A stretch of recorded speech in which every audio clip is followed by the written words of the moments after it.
Syndicate অনুযায়ী কাজ হয়। আমার ক্ষেত্রে যেটা হয়েছে যে আমাকে আসলে কেউ ওই অর্থে খুব পছন্দ করে না, আমাকে নেয় হচ্ছে ঠেকায় করে, মানে যেখানে না নিলেই না, মানে ওই ক্যারেক্টারে আমাকে লাগবেই টাইপের অবস্থায় মানুষ আমাকে নেয়। কিন্তু আমার সাথে খুব যে কারো খাতির এবং মানে খাতির থেকে নেয় এরকম সিচুয়েশন আমার জীবনে এখন পর্যন্ত ঘটে নাই। কারণ আমি যাদের সাথে কাজ করি এত ঝাড়ি মারি আমি তাদেরকে যে তারা আর পরবর্তীতে আমার সাথে কাজ করার আগ্রহ খুব একটা থাকে না, যদি না সেই ক্যারেক্টার আমাকে প্রয়োজন হয়। Thank you.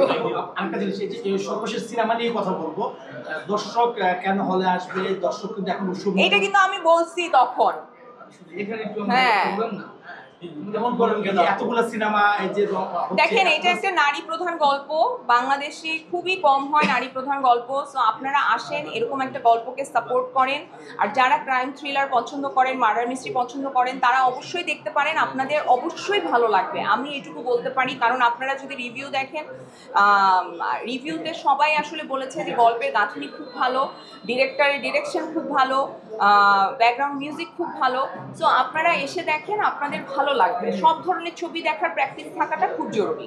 তবে বের হবে আমার আরেকটা সিনেমা আসতেছে, মাস্টার, ইনশাআল্লাহ এই বছর।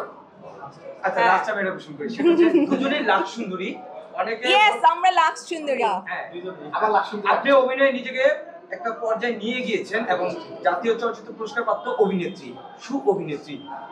পূজা নতুন, তিনিও লাখ সুন্দরী, তার মধ্যে আসলে তেমন কোনো গুণাবলী দেখেন যে সেও আপনাকে ছাড়িয়ে যাবে কিংবা সে নিজেকে ওভাবে প্রতিষ্ঠিত করতে পারবে অভিনয়ে?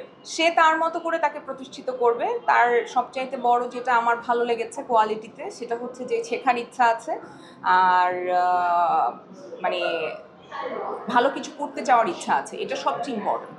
সো এটা ওর মধ্যে আছে, ও ওর ক্যারিয়ারে ওর মতো করে ও ভালো করবে।